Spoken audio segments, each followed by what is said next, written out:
সালাম ওয়া রাহমাতুল্লাহ। সো আজকে আমরা আমাদের আইসোমারিজম যে চ্যাপ্টার এটা আমরা শেষ করব কেমন আজকে। So this is the last lesson for this isomerism.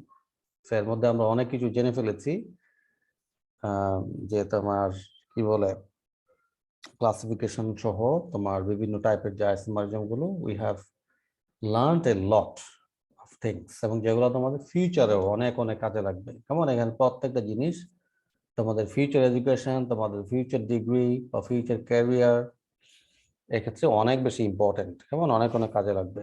আর কেউ যদি সামনে রিসার্চ করতে চাও, রিসার্চার হতে চাও, ডেফিনেটলি অবশ্যই তাইলে এগুলো লাগবে। যাই হোক, সো আরএস আইসোমারিজম সম্বন্ধে আমরা জেনেছি অলরেডি, তাই না? বেসড অন প্রায়োরিটি, আমরা আগে প্রায়োরিটি দেখবো এবং 1 থেকে 3 আমরা যেদিকে যাব clockwise anti clockwise, based on that we will name the compound. Come on, clockwise and counterclockwise. Good. So now we are going to have a look.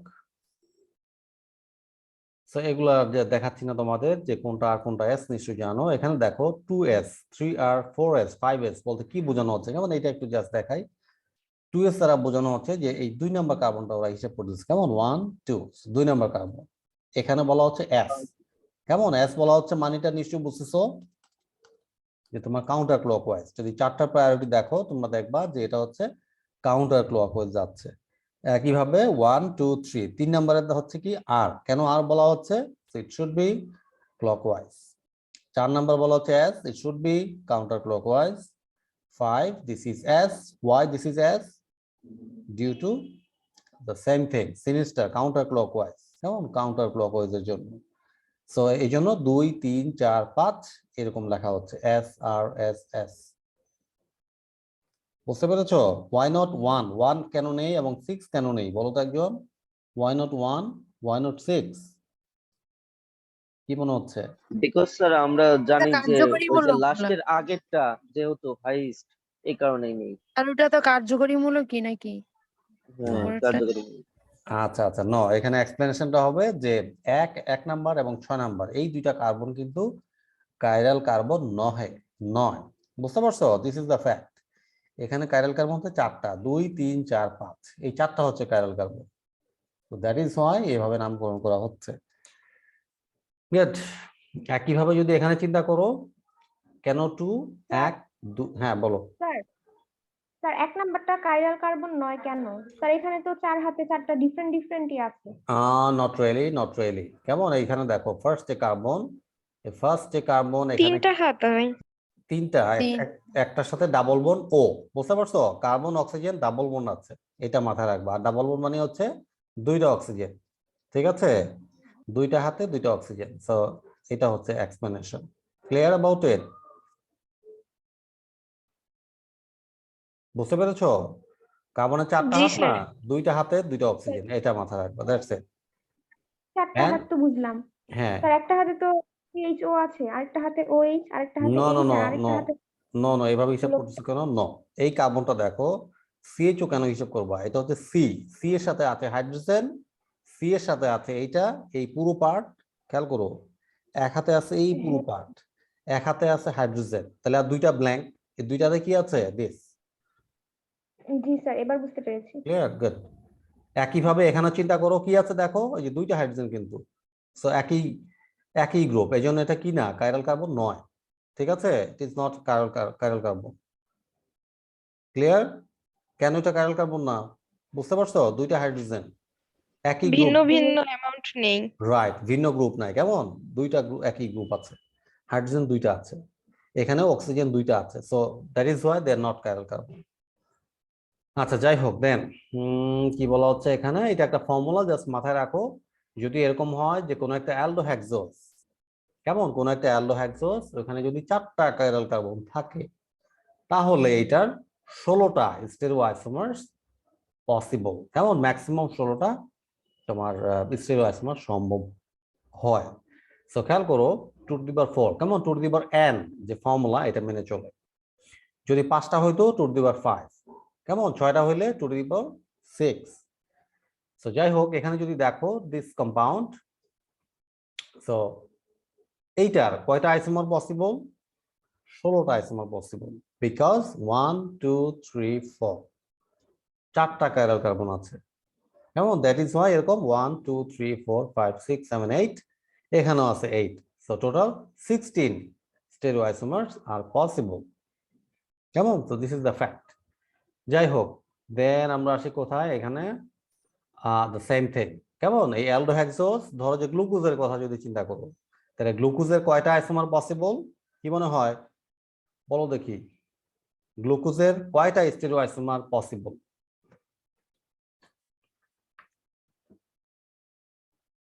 16টাই তো। 16টা। কেন একদম। কেন বলো তো? ওয়াই 16? তার ওই যে কাইরাল কার্বন তো হচ্ছে 4টা। চারটাই আছে, অ্যাবসলিউটলি। কেমন? এখানেও 2n না, তাহলে right 2 4 right, very good very good. কে বলছো এটা? কে বলতেছিলা?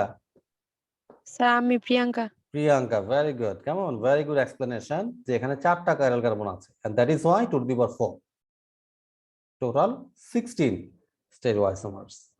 গুড। আর অ্যালডোহেক্সোজ কি মিন করছে বলো তো দেখি একজন, এটা এক্সপ্লেনেশনটা বলো। ভেরি সিম্পল, অ্যালডোহেক্সোজ মানে এটা কি? স্যার নেক্সট টু লাস্টে মানে অ্যালডিহাইড গ্রুপ না? Aldehyde group, aldehyde group. Aldehyde group এবং 6 কার্বন বিশিষ্ট। কেমন? 6 হেক্সোজ, কার্বন বিশিষ্ট aldehyde group. Right, very good. কেমন? এটাই হচ্ছে এক্সপ্লেনেশন যে অ্যালডোহেক্সোজ means definitely there is the aldehyde group as well as there are 6 carbon atoms. Good. So এখানেও তোমার এরকম 16টা stereoisomers possible. Then the next point is epimer and anomer. Just definition আমরা দেখব যে এপিমার কি, অ্যানোমার কি জিনিস। We are going to know about it. So the first thing is epimer. কাদেরকে বলবো? এপিমার্স আর diastereomers which differ in the configuration of only one carbon chiral carbon. খেয়াল করো, ধরো যে 4-5টা কাইরাল কার্বন আছে, বাট দুইটা কম্পাউন্ডে একটা মাত্র কার্বন অ্যাটমে তোমার কনফিগারেশনটা ভিন্ন, পজিশন ভিন্ন একটা কার্বনে, তাহলে ওই দুইটা কম্পাউন্ডকে আমরা বলবো এপিমার। জাস্ট এন এক্সাম্পল, আমরা যদি দেখি এখানে এই দুইটাকে আমরা এপিমার বলতে পারি। দেখো, alpha D glucose, beta D glucose, কেন এরা এপিমার? এই যে কার্বনটা খেয়াল করো, এই কার্বনে ওয়েট আছে বাম দিকে, এখানে কোন দিকে? ডান দিকে। খেয়াল করছো? বাট বাকি যে কনফিগারেশন সেগুলা কি কোনো চেঞ্জ আছে বাকিগুলোতে? 1 2 3 4 5 কোনো চেঞ্জ? 1 2 3 4 5 কোনো চেঞ্জ এখানে? না স্যার। নো চেঞ্জ, জাস্ট একটা মাত্র কার্বনের চেঞ্জ। এই জন্য আমরা এটাকে একটা আরেকটা এপিমার বলতে পারি। জাস্ট এখানে এটাই বলা হচ্ছে যে which differ in the configuration of only one chiral carbon, একটা মাত্র কাইরাল কার্বনে they will differ, বাকি সব সেম। এটা কি শুধু প্রথম কার্বনে নাকি যে কোনো নো, কার্বন যে হইতে কোনো পারে? যে কোনো কার্বন। কেমন? তোমরা যদি গ্লুকোজ, ডি গ্লুকোজ আর ডি গ্যালাক্টোজ খেয়াল করো, আচ্ছা দাঁড়াও দেখি উপরে আছে কিনা গ্লুকোজ গ্যালাক্টোজ, রাইট। সো তোমরা এই ডি গ্লুকোজ স্ট্রাকচারটা দেখো আর এখানে ডি গ্যালাক্টোজ দেখো, কি মনে হচ্ছে? ডি গ্লুকোজ, ডি গ্যালাক্টোজ, এরা কি এপিমার? একটা আরেকটা এপিমার কিনা একটু আমাকে বলো একজন। স্যার কোনটা একটু বুঝিনি। এই যে এটা গ্লুকোজ, যেমন এটা খেয়াল করো আর এখানে এটা খেয়াল করো, এই দুইটা কি একটা আরেকটার এপিমার? নট। জি স্যার, এপিমার। কেন এপিমার? স্যার 3 নাম্বার কার্বনে এক ডান পাশে হাইড্রোজেন আর বাম পাশে OH. 3 number carbon, that is 1 2 3, 3 number carbon এটা না বলছো? 4 number, 4 number sir, 4 right number. Right, 4 নাম্বারটা এখানে 4 নাম্বারটা এখানে ডিফারেন্ট, তাই না? 1 2 3 4, 4 Yes, নাম্বারে sir. ওয়েস্টটা ডান দিকে, 1 2 3 4 4 নাম্বারে বাম দিকে, এক্স্যাক্টলি ইট ইজ। সো আমরা কি বলতে পারি বলো তো? গ্লুকোজ এবং ডি গ্যালাক্টোজ এরা কি এপিমার? জি স্যার, অবশ্যই জি, অবশ্যই অ্যাপিমার, জি, স্যার। Exactly it is. কেমন? So it should be epimer. So this is an example যে অ্যাপিমার কি জিনিস। আচ্ছা, then what about anomeric carbon বা অ্যানোমার জিনিসটা কি? খেয়াল করো, anomeric carbon is the carbon which becomes chiral when cyclization occurs. So anomeric কার্বনটা আমাদের আগে জেনে নিতে হবে যে হোয়াট ইজ দিস। এটা এমন একটা কার্বন যেটা তোমার কাইরাল কার্বনে পরিণত হবে, দ্যাট মিন্স আগে কাইরাল ছিল না, কেমন? এখন সে কাইরাল হবে যদি সেটা কি হয়?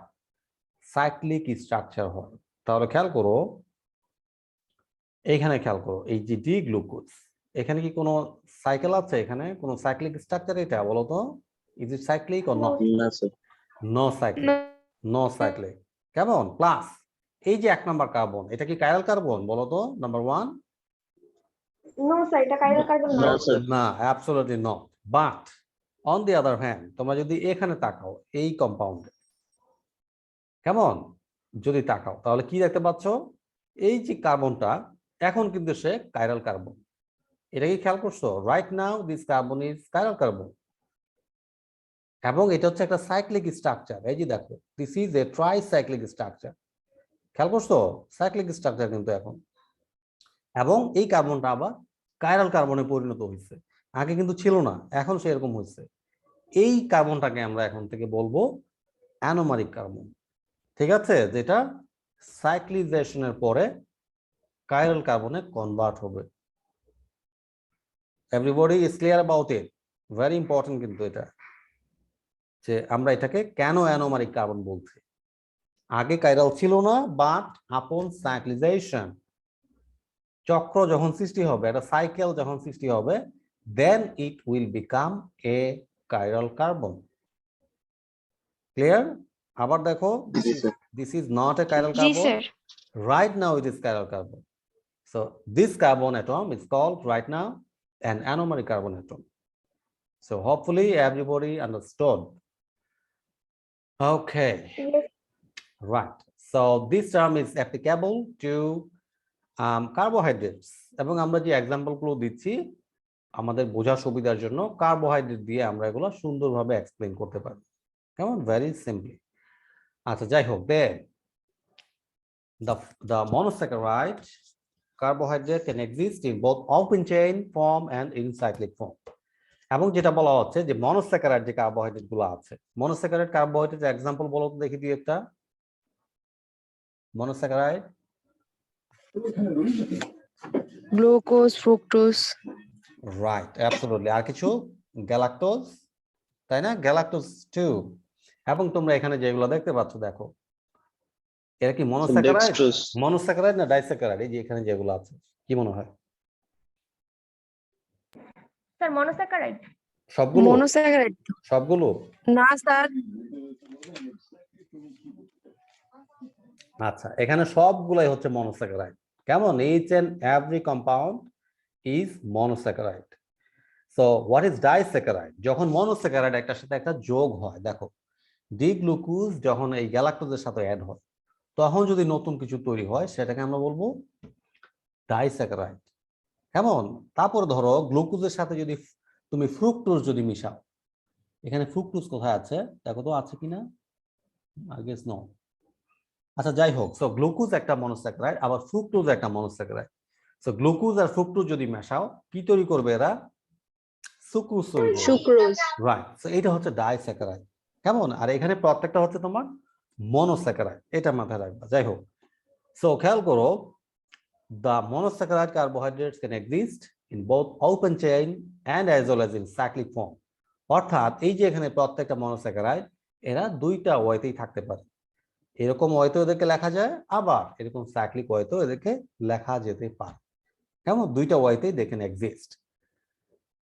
আচ্ছা, যাই হোক, দেন কি বলা হচ্ছে? when they transform into cyclic from another carbon, when they transform into the cyclic form, another carbon becomes chiral. This carbon is the anomeric carbon. তাই না? যেটা আগেও বলেছি তোমাদেরকে, যখন ওপেন চেন থেকে সাইক্লিক ফর্মে কনভার্ট হচ্ছে, তখন একটা কার্বন কি হয়ে যাচ্ছে? কাইরালে কনভার্ট হয়ে যাচ্ছে। তাই না? এই কথাটা এখানে সুন্দরভাবে লেখা আছে যে this one is not a chiral, but upon cyclization বা cycle formation কি হচ্ছে? It becomes a chiral carbon. কেমন? সো মনোস্যাকারাইডের ক্ষেত্রে we can see these special properties. And তাহলে অ্যানোমার কাকে বলবো? Based on the configuration of the anomeric carbon, two stereoisomers are obtained which are called anomers of each other. তাহলে যেখানে আমরা anomeric carbon পাবো, ওদেরকে আমরা বলবো অ্যানোমার্স। কেমন? এখানে কিন্তু দেখো, এটাও একটা অ্যানোমার, এটাও একটা অ্যানোমার। এবং এদের মধ্যে কি ধরনের চেঞ্জ হবে? এই যে দেখো জাস্ট ওরিয়েন্টেশন চেঞ্জ, কেমন কনফিগারেশনটা চেঞ্জ হবে। লেটস সে এখানে ডান দিকে ওয়েজ, এখানে বাম দিকে ওয়েজ। সো এদেরকে একটা আরেকটা কি বলবো আমরা, অ্যানোমার বলবো। অ্যানোমার। এক্স্যাক্টলি, এবং they both have this anomeric carbon. So আরো সহজ ভাষায় আমরা বলতে পারি যে যেসব কম্পাউন্ডে অ্যানোমারিক কার্বন আমরা পাবো সেই সব কম্পাউন্ডগুলোকে বলবো anomers. Very simple definition. Good. তাহলে so far you have already understood what is epimer, what is anomer exactly. So now আমরা শেষ পর্যায়ে চলে আসছি।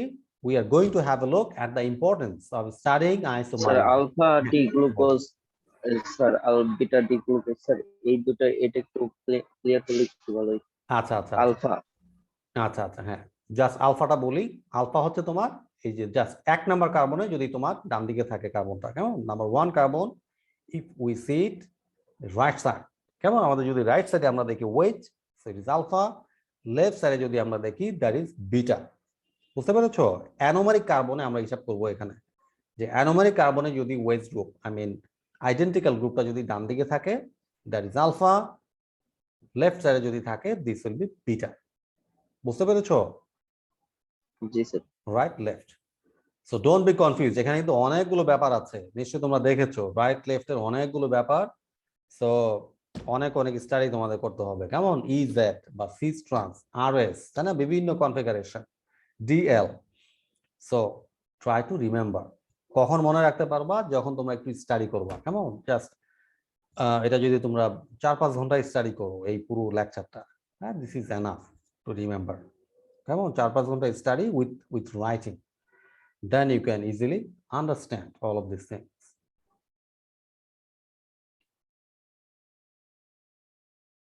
আচ্ছা যাই হোক, so now we are going to have a look at the importance of studying isomerism. কেমন আইসোমারিজম এই যে এতদিন ধরে আমরা শিখলাম অনেক কষ্ট করে, why this is important, এই ধরনের আইসোমারিজমের নলেজ কেন আমাদের থাকা দরকার। সো দেখো ফার্স্ট থিং, স্ট্রাকচারাল আইসোমারিজম কেন এটা ইম্পর্টেন্ট বা এই ইনফরমেশন গুলো জানা কেন জরুরি। Structural isomer differs in many physical and chemical properties, hence knowing about them is important. কেমন আমরা নিশ্চয়ই দেখেছি যে স্ট্রাকচারাল আইসোমার্স গুলো তারা বিভিন্ন ধরনের প্রপার্টি গুলো তোমার ডিফারেন্ট আকারে শো করে, তাই না? এদের ফিজিক্যাল কেমিক্যাল প্রপার্টিজ গুলো অনেক ক্ষেত্রে আমরা দেখি ডিফারেন্ট। আইসোমার এদের ফর্মুলা সেম বাট এদের যৌগগুলো ভিন্ন ভিন্ন, নিশ্চয়ই জানো, তাই না? দেখো C6H12O6 গ্লুকোজ, এই একই ফর্মুলা, বাট এখানে দেখো কয়টা স্ট্রাকচার পাচ্ছ একসাথে, হাউ মেনি? খেয়াল করছো তোমরা? একই ফর্মুলা কিন্তু, বাট এখানে প্রত্যেকটার ইন্ডিভিজুয়াল প্রপার্টিজ কিন্তু কি অলমোস্ট ডিফারেন্ট, হয়তো কাছাকাছি বাট ডিফারেন্ট। সো এই জন্যই আমাদের স্ট্রাকচারাল আইসোমারিজম সম্বন্ধে আইডিয়া রাখা দরকার, কেমন যে একই টাইপের অনেকগুলো আমরা যৌগ পেতে পারি। যাই হোক, সো খেয়াল করো, hence knowing about them is really important. Many reactions yield 2 or more structural isomers, but only one of them is desired. এবং অনেক রিঅ্যাকশনের মাধ্যমে আমরা বিভিন্ন ধরনের 2 বা 2 এর অধিক স্ট্রাকচারাল আইসোমার আমরা তৈরি করতে পারি, বাট অনেক ক্ষেত্রে আমরা দেখি যে একটা আইসোমারই আলটিমেটলি ইম্পর্টেন্ট। যেমন ওইখানে আমরা দেখলাম 16টা আইসোমার, সবচেয়ে ইম্পর্টেন্ট কোনটা মনে করো, বলো তো? একটু আগে যেগুলো দেখছো 16, which one is most important? Sir glucose. Glucose, absolutely, তাই না? আমরা সবাই এটা নাম জানি, তার মানে এটা সবচেয়ে বেশি সিগনিফিকেন্ট, তাই না? ইভেন আমরা এনার্জি সোর্স হিসেবে কিন্তু গ্লুকোজ আমরা গ্রহণ করি, আমাদের খাবারেও কি থাকে, গ্লুকোজ থাকে, আমরা বাইরে থেকেও নিতে পারি গ্লুকোজ। সো কেন এটা? কারণ গ্লুকোজের অনেকগুলো আইসোমার এগুলো অনেক কিছু আছে, তাই না? Alpha D, beta D, whatever D L, অনেক কিছু, বাট এর মধ্যে আমাদের ডিজায়ার্ড কোনটা, তাই না? সেটা আমাদের জানা দরকার যে ডি গ্লুকোজটা হচ্ছে আমাদের জন্য ডিজায়ার্ড, এইটার অ্যাক্টিভিটি, এইটার যে energetic value, kilo calorie value, এটা হচ্ছে সবচেয়ে বেশি। So that is why we should focus on D glucose. আচ্ছা, among many structural isomers only one may be active drug. আবার যদি আমরা ড্রাগের ক্ষেত্রে চিন্তা করি, কেমন নিশ্চয়ই তোমরা এজ এ ফার্মাসিস্ট তোমাদের ফোকাস থাকা দরকার ড্রাগের উপরে, তাই না? মেডিসিনের উপরে তোমাদের ফোকাস থাকবে ইন দ্য ফিউচার।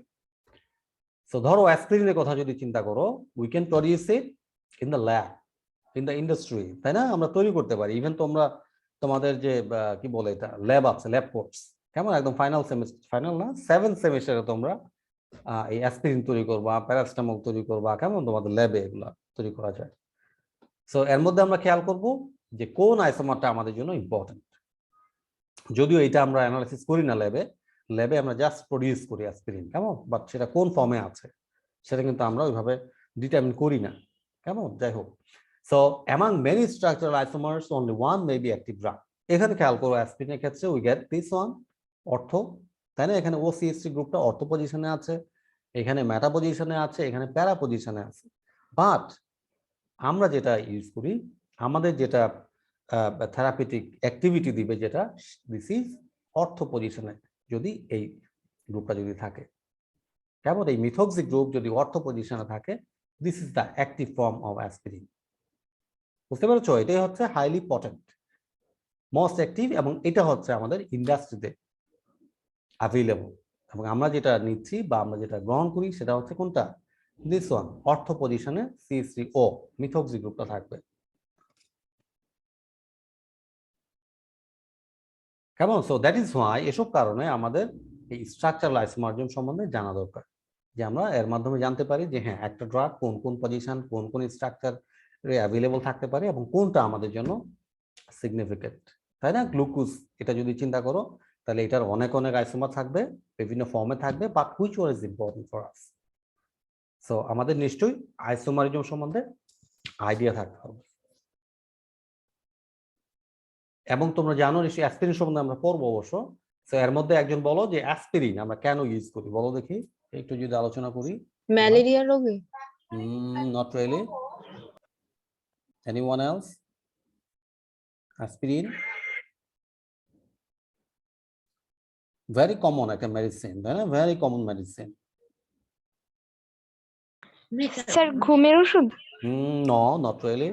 আচ্ছা, সো অ্যাসপিরিনটা ইউজ, ব্যথানাশক। অ্যান্টিবায়োটিক হিসেবে? আচ্ছা, এটা হচ্ছে তোমার পেইন কিলার হিসেবে ইউজ করা হয়, কেমন, ফিভার রিলিজার অর্থাৎ অ্যান্টিপাইরেটিক হিসেবে এটাকে ইউজ করা হয়, অ্যান্টি ইনফ্ল্যামেটরি এজেন্ট হিসেবে ইউজ করা হয়, as well as heart attack বা স্ট্রোকের ক্ষেত্রেও এটাকে ইউজ করা হয়, কেমন? So it has multiple use, এবং বর্তমানে এটা হার্ট অ্যাটাক বা স্ট্রোকের ক্ষেত্রে খুব বেশি ইউজ করা হয়। বুঝতে পেরেছো? এবং ইউনাইটেড স্টেটস অফ আমেরিকা, আমেরিকাতে নাম্বার 19 পজিশনে আছে হচ্ছে অ্যাসপিরিন, যেটা ওয়াইডলি প্রেসক্রাইবড, সবচেয়ে বেশি প্রেসক্রিপশনে থাকে এরকম মেডিসিনের মধ্যে অ্যাসপিরিন হচ্ছে 19th পজিশনে, 19 নম্বরে আছে। So this is highly widely used, not in the US but also in our country. So এটা সম্বন্ধে আমরা পড়বো সামনে, কেমন, আমরা এটা সম্বন্ধেও জানবো যে এটার ব্যবহার বা কিভাবে তৈরি করা হয়, everything. So then what about geometric isomerism? কেমন, সিস ট্রান্স বা EZ, এসব জিওমেট্রিক ট্রান্স আইসোমারিজম কেন আমাদের জানা দরকার? Cis and trans isomers can vary in physical and chemical properties. So নিশ্চয়ই জানো যে জিওমেট্রিকের মধ্যে মোস্ট ইম্পর্টেন্ট হচ্ছে সিস ট্রান্স, এবং এরা ভ্যারি করে, তাই না? Physical chemical property they could vary.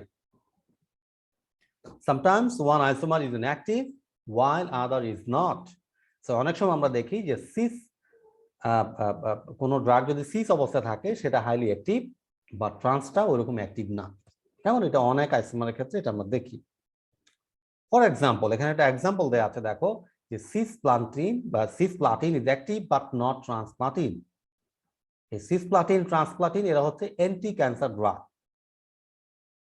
So এর মধ্যে সিসপ্লাটিনটা হচ্ছে হাইলি পটেন্ট, ক্যান্সারের এগেইনস্টে সে সবচেয়ে ভালো কাজ করে, সুপার অ্যাক্টিভ।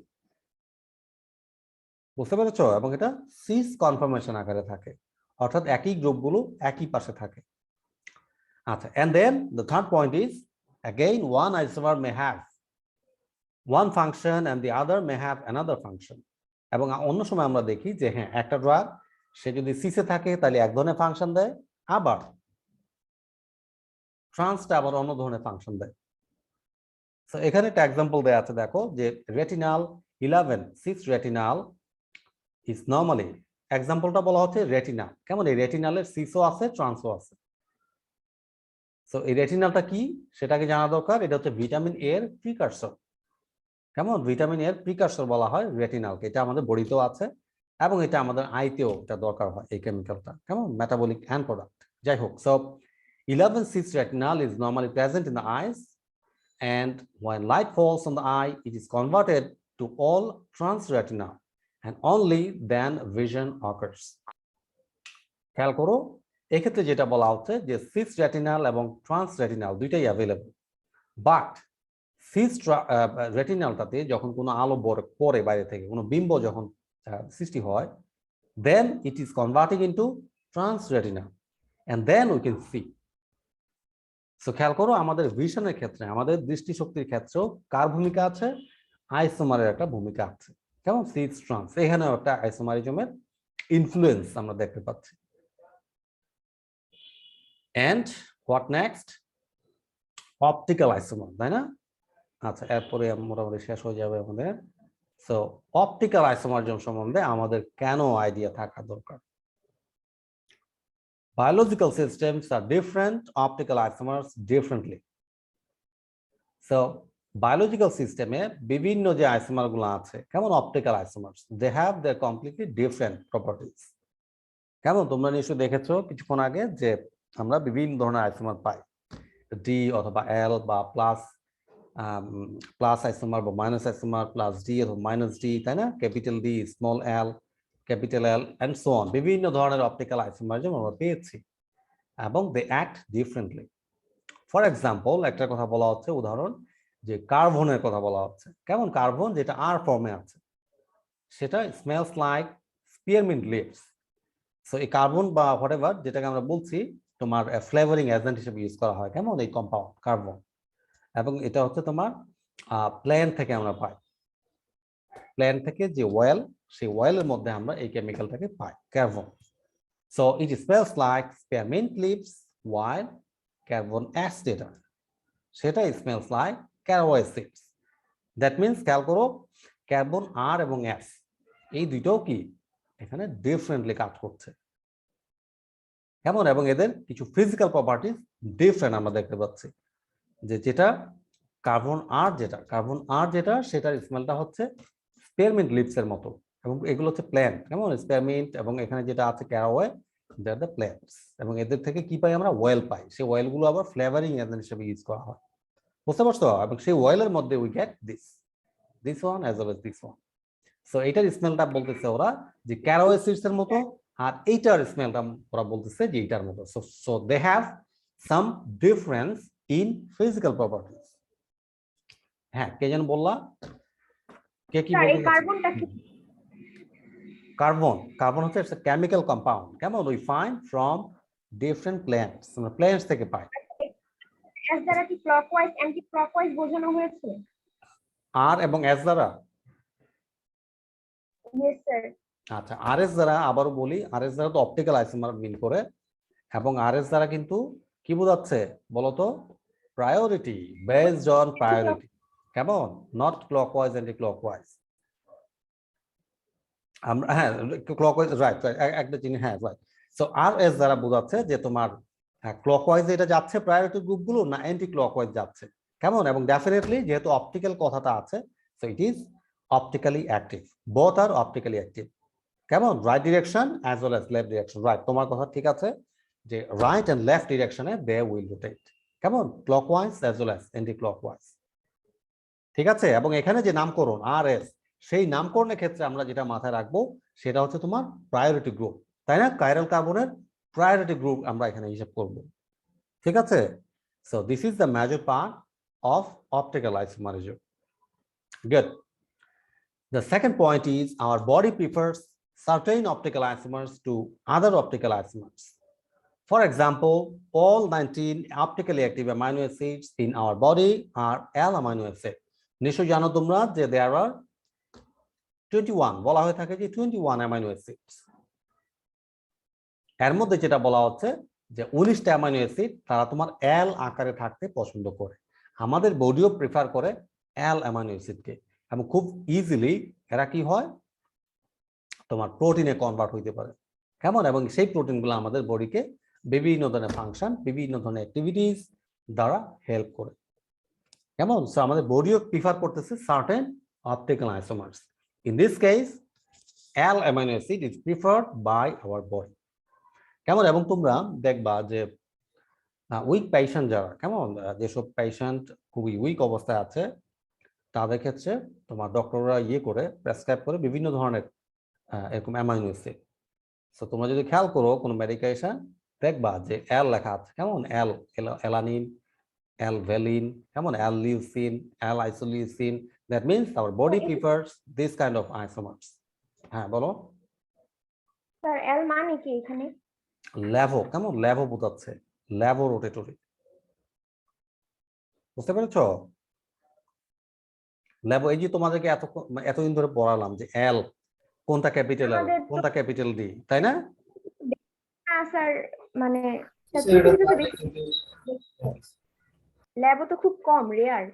এক্স্যাক্টলি, হ্যাঁ, ল্যাভো তো রেয়ার কেস, বাট অ্যামাইনো অ্যাসিডের ক্ষেত্রে আওয়ার বডি প্রিফার, কেমন, our body prefer amino acid in the left, I mean laevo form, কেমন, ল্যাভো ফর্মে আমাদের বডিটা প্রিফার করছে। আবার যদি গ্লুকোজ চিন্তা করো, আমাদের বডি প্রেফার করে তোমার ডি গ্লুকোজ। বুঝতে পেরেছো? So that means it depends. And the last point is activity of many drugs is affected by optical isomerism.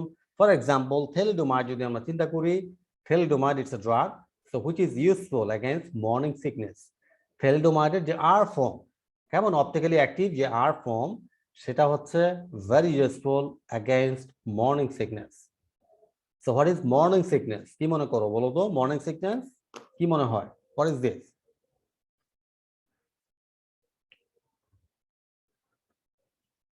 সকালবেলা যে সিক হয়ে যায় ওইটা?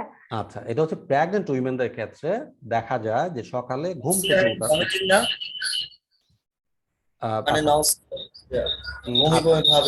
হ্যাঁ হ্যাঁ অবশ্যই অবশ্যই এগুলো আছে, কেমন। সো আমি বলতেছি মনোযোগ দিয়ে শোনো যে প্রেগন্যান্ট উইমেন, কেমন, এটা mainly related to the pregnant women.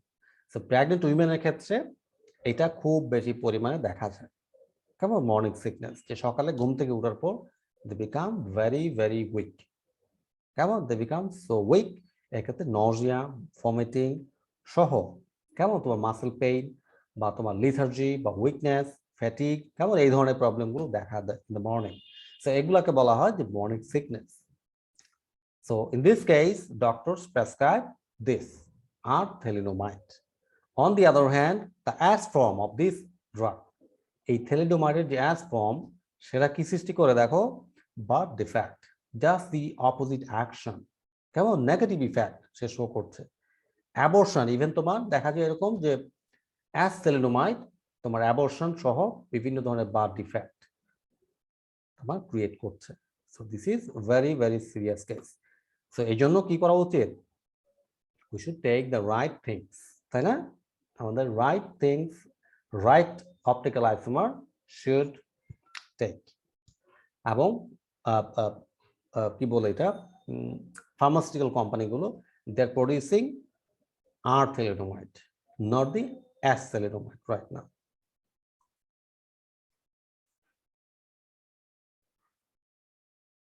So এখানে তোমরা যেটা দেখতে পাচ্ছ just the structure of R and as thalidomide.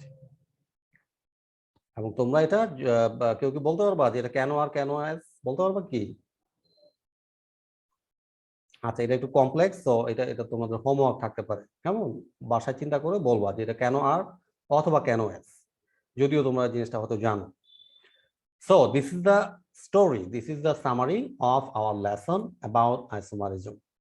কেমন, আমরা অনেক অনেক ইনফরমেশন স্টেপ বাই স্টেপ জানার চেষ্টা করেছি এন্ড হোপফুলি তোমরা বোঝার চেষ্টা করেছো কিছুটা হলেও। আর যদি কনফিউশন থাকে তোমাদের D L R S E Z whatever C strong, কেমন, কনফিউশন থাকতেই পারে। So definitely you can come to the department, কেমন, তোমরা ডিপার্টমেন্টে আসো, definitely I will try to solve your problems. And from the next lesson, আমাদের next lesson থেকে আমরা যেটা করব যে কিছু essential drug নিয়ে আমরা স্টাডি করব, কেমন, খুবই পরিচিত এবং যেগুলোকে বলা হয় essential drugs, সেগুলো নিয়ে আমরা জানার চেষ্টা করিব, ঠিক আছে, from the next lesson. আর তোমাদের তোমরা কি প্রেজেন্টেশন দিতে চাচ্ছ কিনা বলো তো? প্রেজেন্টেশন, কিছু টপিক তোমরা প্রেজেন্ট করবা, do you want that?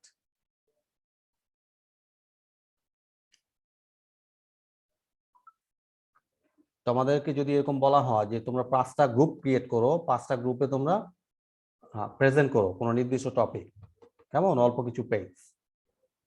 So do you like this presentation? Sir group বলতে কি ফাংশনাল গ্রুপ এমন কিছু নো নো বোঝাচ্ছেন? নো নো নো, এটা না। তোমরা ধরো যে তা না 25, গ্রুপ ওয়াইজ তোমরা ধরো যে অ্যাসাইনমেন্ট নেবেন। রাইট, তোমরা ধরো যে 25 students for example. So divide into 5 groups, 5টা গ্রুপে 5জন 5জন করে 25 স্টুডেন্টস তোমরা। সো একটা গ্রুপে আমি একটা করে টপিক দিব, তোমরা ওই টপিকের উপরে প্রেজেন্টেশন তৈরি করে এটা তোমরা শো করবা, কেমন, অন দ্য জুমের মাধ্যমে সেটা। So is it possible for all of you?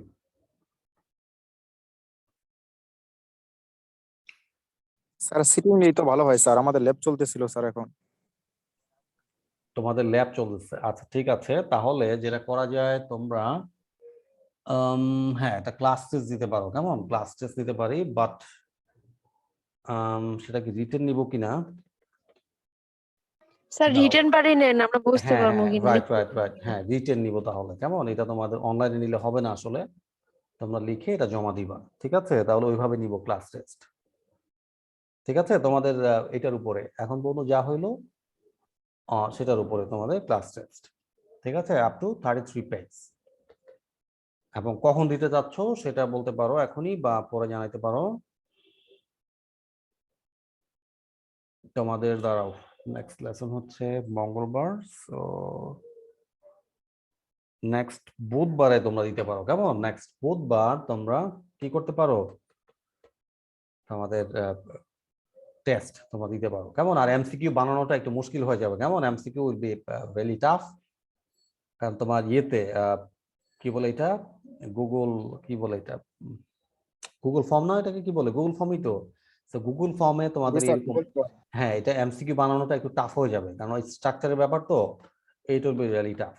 So যেটা হবে বা যেটা বেটার সেটা হচ্ছে তোমরা খাতায় লিখে দেন ছবি তুলে জমা দিয়ে দিবা, কেমন? ফেসবুকে আপলোড দিলে হবে, ঠিক আছে এভরিবডি? স্যার কয়টা কোশ্চেন? এটা তোমাদের আমি বলে দেই, আই মিন জিসিআর লিখে দিব, কেমন? জিসিআর লিখে দিই বেটার হয়, আর একটু চিন্তা করতে হবে কিভাবে দিব, ঠিক আছে? জিসিআর আমি এটা লিখে দিব। সো এটাই মাথায় রাখো। স্যার আমাদের বুধবার, পারে হ্যাঁ বলো। স্যার মিটটা কবে বুধবার হ্যাঁ, হতে পারে? মিড টার্ম তো ভেরি সুন, হয়তো 20 তারিখ maximum, 20-21 around, very very soon, খুবই সুন। আর তোমাদের অলরেডি তো অনেকগুলো ক্লাস হচ্ছে, তাই না? অনেকগুলো ক্লাস হয়ে গেছে অলরেডি, সো ভেরি সুন, কেমন? আমার কথা বলতে হবে একটু স্যারের সাথে, দেন বলতে পারবো এক্সাক্ট ডেট, ঠিক আছে? এটা এটা মাথায় রাখো, নেক্সট ওয়েডনেসডে তোমাদের এক্সাম, কেমন? ওয়েডনেসডে, এটা মাথায় রাখো। হ্যাঁ হ্যাঁ কনফার্ম, কেমন? ইট ইজ কোয়াইট কনফার্ম যে তোমাদের ওয়েডনেসডে এক্সাম। আর কোনো কোয়েশ্চেন তোমাদের? Any question from anybody? Sir এই দুটা চ্যাপ্টারের মধ্যেই মিড হবে। আচ্ছা ওয়েট, তোমাদের সিটিটা, আই মিন যে ক্লাস টেস্ট সিলেবাসটা একটু কমায় দিব তাইলে, কেমন? তোমাদের সিটি যেহেতু, তোমাদের পেজটা একটু আমি কমাই দিচ্ছি তাইলে, ঠিক আছে? পেজ একটু কমাই দিব, হয়তো 20-22 পেজ পর্যন্ত ম্যাক্সিমাম, ঠিক আছে? সিলেবাস কমাই দিব। আর মিড টার্মটা অবশ্যই একটু বাড়বে, কেমন? এসেনশিয়াল ড্রাগসে থাকবে, তো মিড টার্মটা একটু বড় হবে সিলেবাস ডেফিনেটলি।